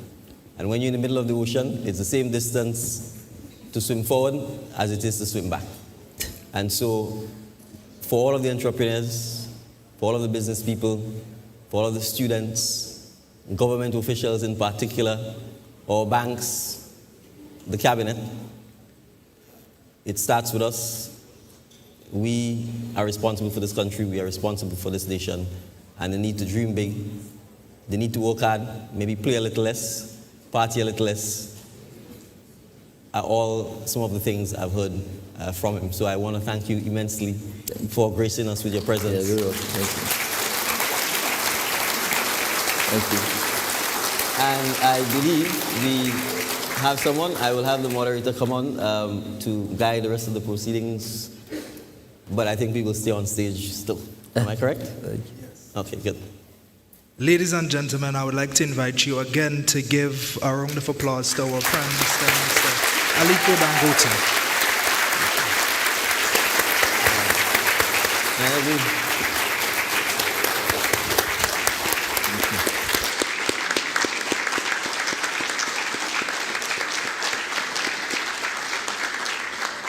Now, this conversation, which was deeply aligned with the theme of entrepreneurship and leadership, you can have your seat. Cultivating a growth mindset for success has provided valuable perspectives on innovation, resilience, and strategic thinking. Now, I have no doubt that the audience thoroughly enjoyed this presentation, and they would leave renewed with motivation and takeaways that they would be able to apply to their own journey. Now, Mr. Dangote alluded to something that stuck with me and was reiterated by our Prime Minister, and he said that you need to dream big. Now, to the entrepreneurs who are in the audience listening, one thing that I'm going to take away, and I implore you to do the same, is the question, how big would you dream if you knew that you could not fail?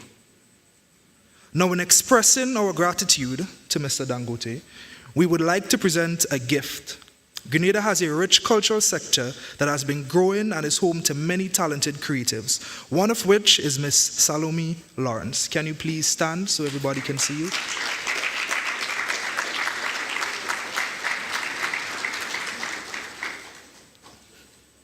Thank you.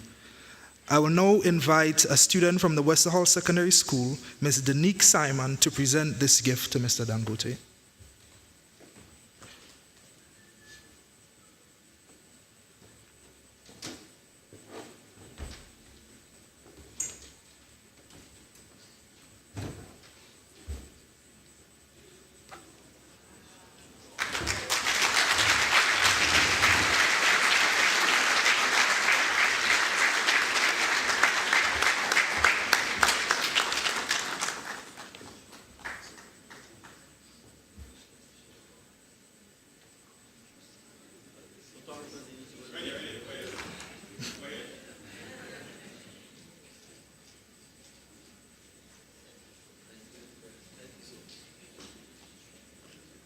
Thank you.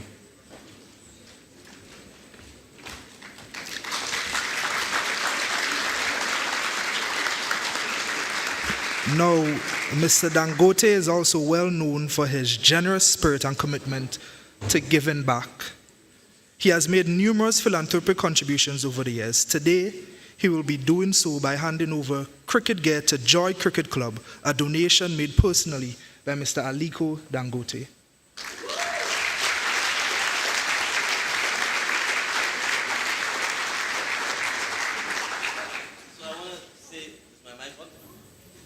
Am I on? Yes.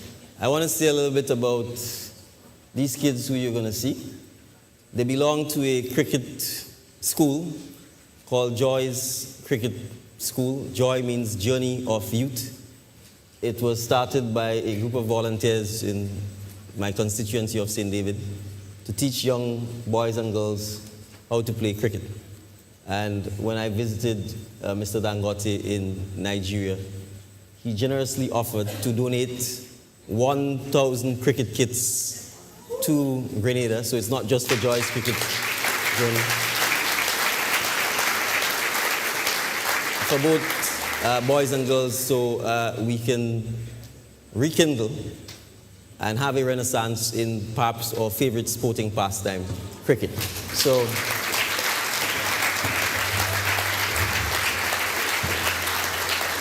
these are some of the kids who every Saturday are at the Laura playing field practicing and learning the art of cricket. And as you see, we have both boys and girls. So let's welcome them.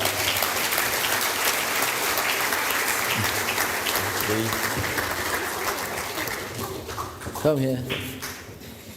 What's your name? What's your name? Okay, and you? What's your name? Charles? Yes. So this is one of our creatives. He has a unique way of doing the national anthem. And I don't know, maybe I can give him an opportunity to do so, but he's a very creative young man. And as you can see, he has things in his hands that I'm sure he's probably helped to make.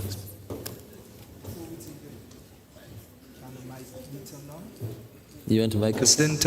Before we take the picture, I'd like to invite Honorable Delma Thomas on the stage to take the picture as well. She's here. All right, so we're going to invite Ryan to read the card that he wrote to Mr. Dangote. If we can mic him up. Oh, all right. How are you? Good. You want me to? Well, hold it on. Good afternoon, ladies and gentlemen. Special good morning to Mr. Aliko Dangote and Prime Minister Dickon Mitchell. Thank you for providing the cricket kits and celebrating Grenada's 51st anniversary of independence 2025 with us. Raheem Charles Joy Cricket School.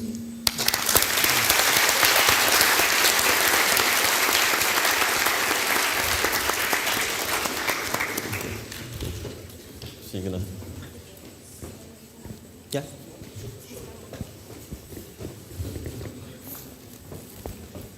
We give it to him.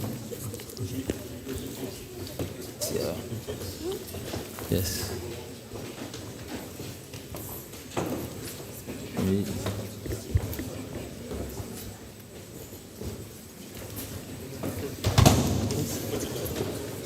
Put it down.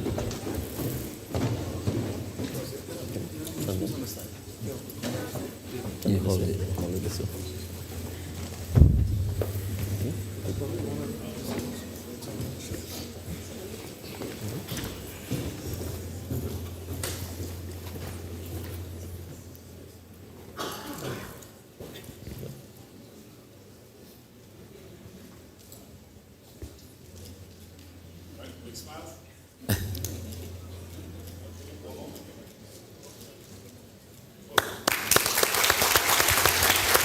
Hold on. And I'm sorry, I can't help it, so I will want to open just one so that we can.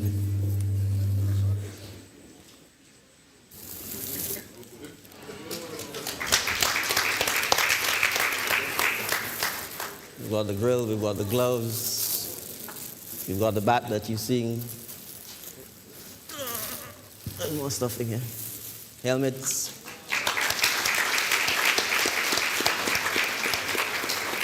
And other protective gears like the tie pad, etc. So, believe it or not, we are going to have some future cricket stars.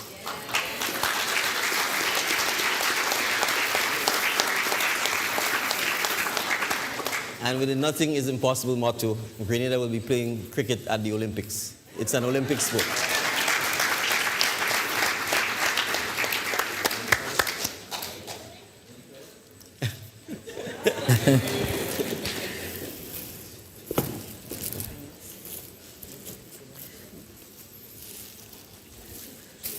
Thank you very much. Everything is there.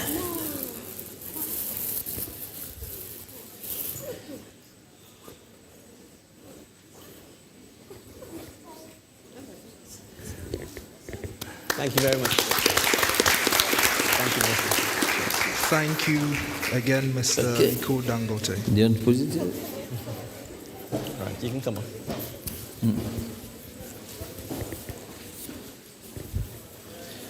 Good. All right. Bye-bye. Bye-bye. Again, ladies and gentlemen, I'd like to invite you to give a round of applause to our Honorable PM and Mr. Aliko Dangote as they take their leave from the stage. Thank you so much. Thank you very much.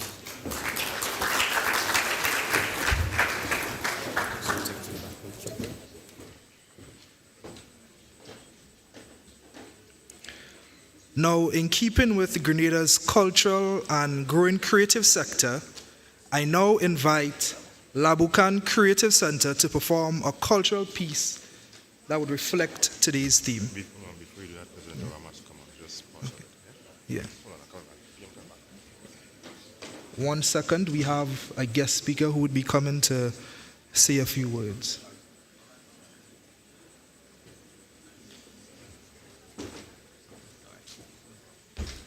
Sorry. Are we on? Okay, good. Can I invite back Aliko to the stage? Sorry. So, I did say we have another guest with us. And he is a distinguished Nigerian, son of Africa, a pioneer, a visionary, and an example of the nothing is impossible mantra. He is none other than Professor Benedict Orama. He is in his second term as president of the Afrexim Bank. He has, over the last years, pioneered the deepening of economic and social partnership and collaboration between Africa and its diaspora, and the Caribbean being one of Africa's main diaspora. He has championed the cause of the Afrexim Bank in the economic development space and in the global trade and investment. Through his efforts, CARICOM and Afrexim Bank have signed partnership agreements that has led to, amongst other things, Afrexim Bank establishing a regional office in Bridgetown, Barbados. It has led to the creation of the Afro-Caribbean Trade and Investment Forum. That forum has since been held in Barbados, Guyana, the Bahamas, and it has led to significant investing and financing pioneered by Afrexim Bank in the region. To just give a snapshot, the bank has already invested $1.5 billion in the region. There is another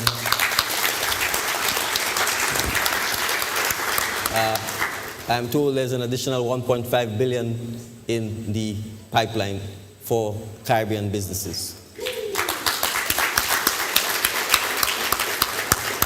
But it's not just about business. It's also about culture. It's also about our identity, our confidence, and reclaiming our past. Our ancestors came to this part of the world shackled and bound in chains. President Orama and the Afrexim Bank come here as successful, proud freemen who by choice have recognized the need for Africa and its diaspora to reconnect on every level. So I now invite President Orama to the stage to give you a little brief remarks about himself, about the bank, the work of the bank in the Caribbean, and then to make an announcement. President Orama, if you can all join me in welcoming.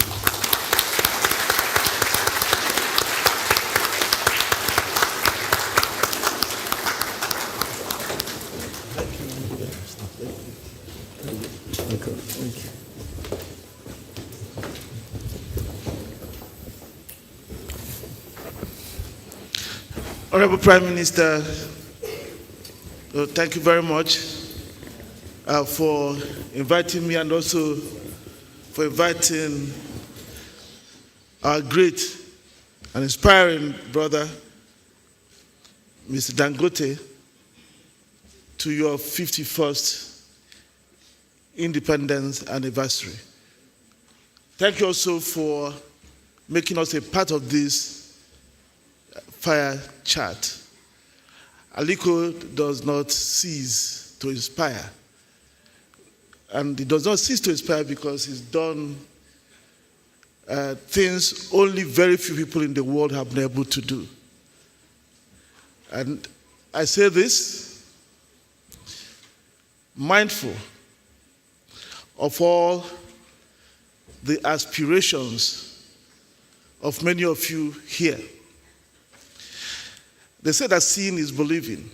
I know during the conversation, a whole lot of things were discussed about the challenge, about the magnitude of some of the projects, especially the refinery and petrochemical complex that the Dangote Group have put up in Lagos, Nigeria.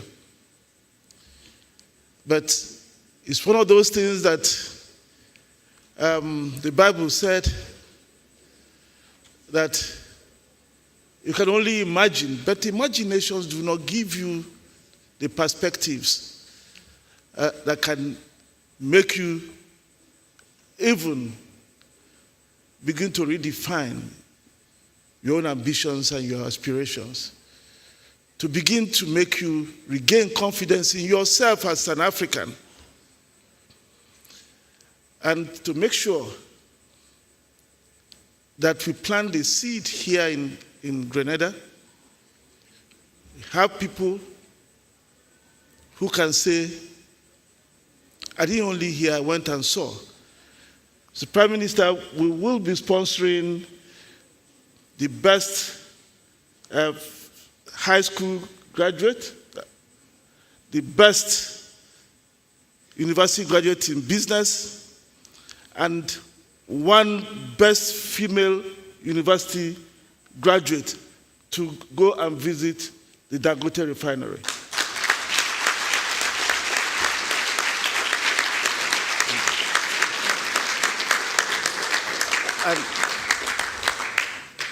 And I hope that when they go and come back, you can organize something of this nature for students. We will be very proud to sponsor that so they can talk about their experiences. Because I believe that it's through that mechanism that we'll be able to make our young people to do even bigger things than Mr. Dangote has done, and begin to make us as Africans to regain our dignity as a people.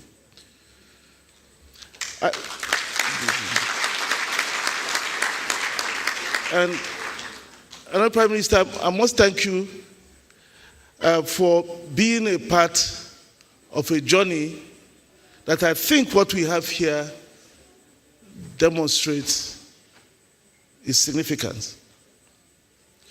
The journey we began some 3 years ago when Afreximbank began to build a partnership with the CARICOM economies. Honorable Prime Minister, you are one of the early believers in this dream. You supported it. And we are really very proud today that we're able to be here, a demonstration of the value of that journey. But the journey didn't start 3-4 years ago. It goes back to about the 1980s. The 1980s were a very difficult period for Africa. I think Mr. Dangote alluded to it as he was discussing the evolution of his business. At that time, the debt crisis hit the continent, actually hit the world, because it originated from Latin America, the so-called MBA, Mexico, Brazil, and Argentina. But what it did was that it led many banks to run away from Africa. And for the first time since many countries in Africa gained independence, Africa went into recession, went into great difficulties, and then we started having political upheavals. African ministers of finance, under the auspices of the African Development Bank, considered this matter and decided that because they were left alone by international banks, because they were left alone by even the multilateral development banks that were supposed to help them get over the crisis, that they were going to create their own institution. That they will create their own institution they will own, so that never again would they be in a situation where they are left upstream without a paddle. And that led to the creation of African Export-Import Bank.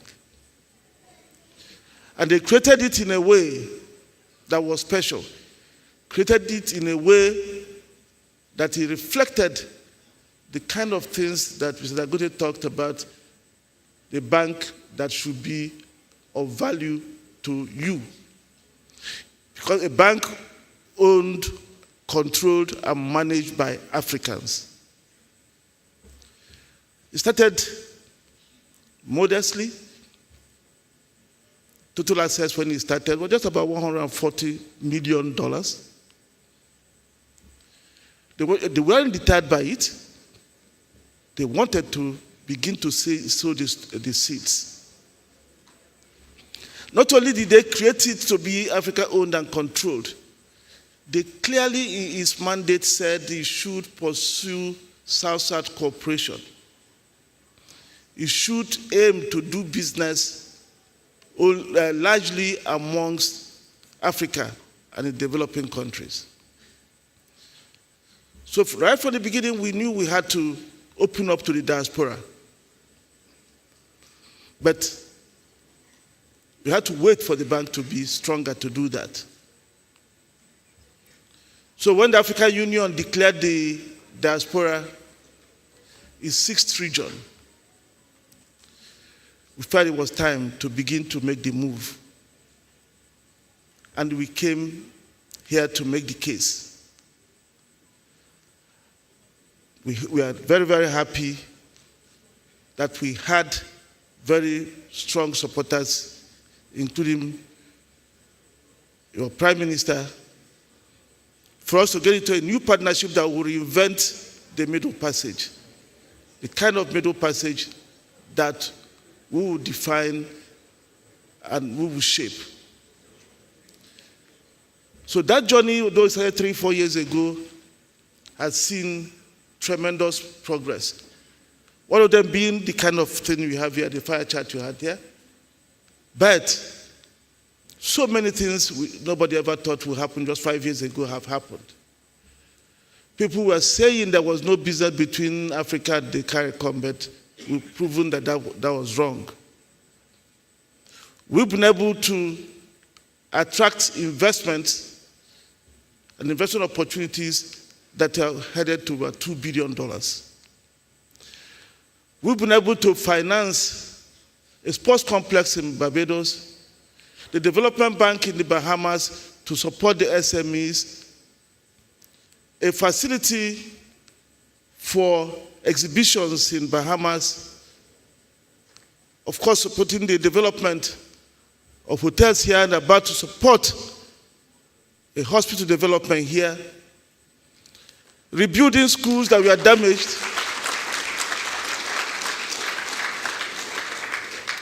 rebuilding schools that were damaged by the hurricane in St. Lucia, providing trade finance facilities to many of the banks in St. Kitts, and just coming from Suriname, providing significant financing to make it possible for the Suriname government to realize its dreams of becoming another big oil and gas exporter. Making sure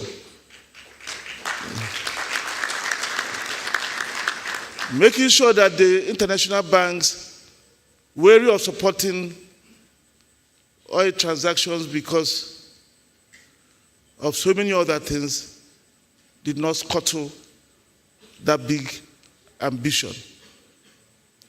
So although we set 1.5 billion as our target to a Prime Minister, we have exceeded that.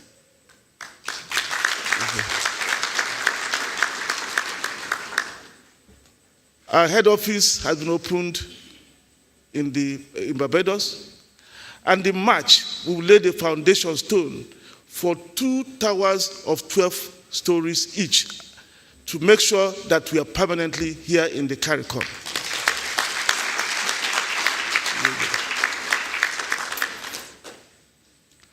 And finally,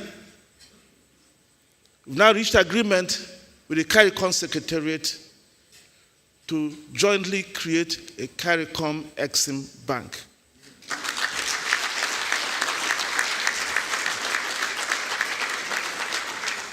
We're doing it because just as our President Bank went from the baby steps of a bank of about $140 million to more than $40 billion today, we know that a CARICOM Exim Bank can do the same.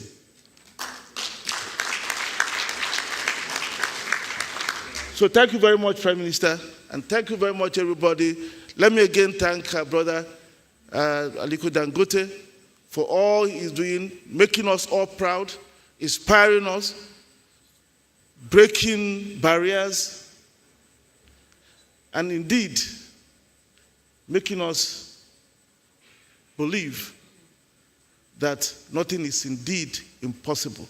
Thank you very much.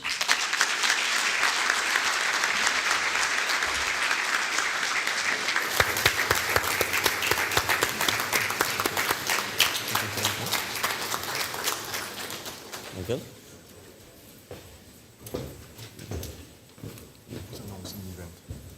Between Sunday.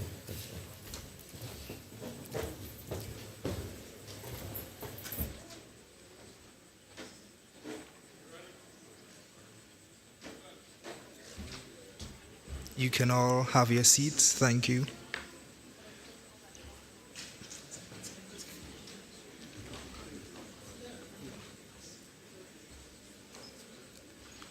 On behalf of everyone involved, I would like to extend my heartfelt gratitude to all of those who made this event possible. A special thank you to Mr. Aliko Dangote for his presence and insights, and to our Honorable Prime Minister, the Honorable Dickon Mitchell, for his leadership and for hosting this event. To our organizers, sponsors, and supporters, your dedication and hard work have made this event a success. And to our audience, your engagement and enthusiasm remind us of the power of community and support. Let us continue to uplift and celebrate Grenada's entrepreneurial spirit. Thank you. This is the end of our event.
as one, blessed with the strength to carry on. We're more than just that island in the sun. Tell the world we are Grenada.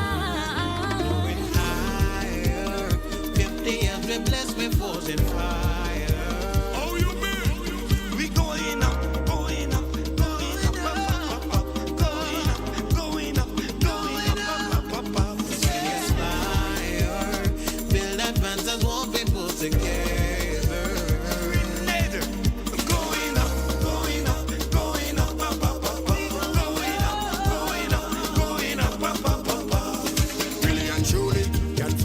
To describe what my country means to me. So much things we take for granted, but so much things they give to me. Peace and tranquility, family, community. You no matter where we go in the world, just know that home is where my heart beats. As you shape for 50 more, as you strive to reach your goal, like your honey bring the gold. I could see the vision clear, singing songs and let the people hear. Look at how we've gone and how far we've come. 50 years we strong and more to come, more to come, more to come. Yes, only up from here. It's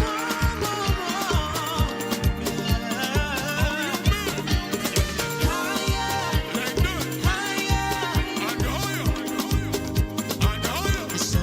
We're coming higher. 50 years we're blessed with fortune fire. Still reaching for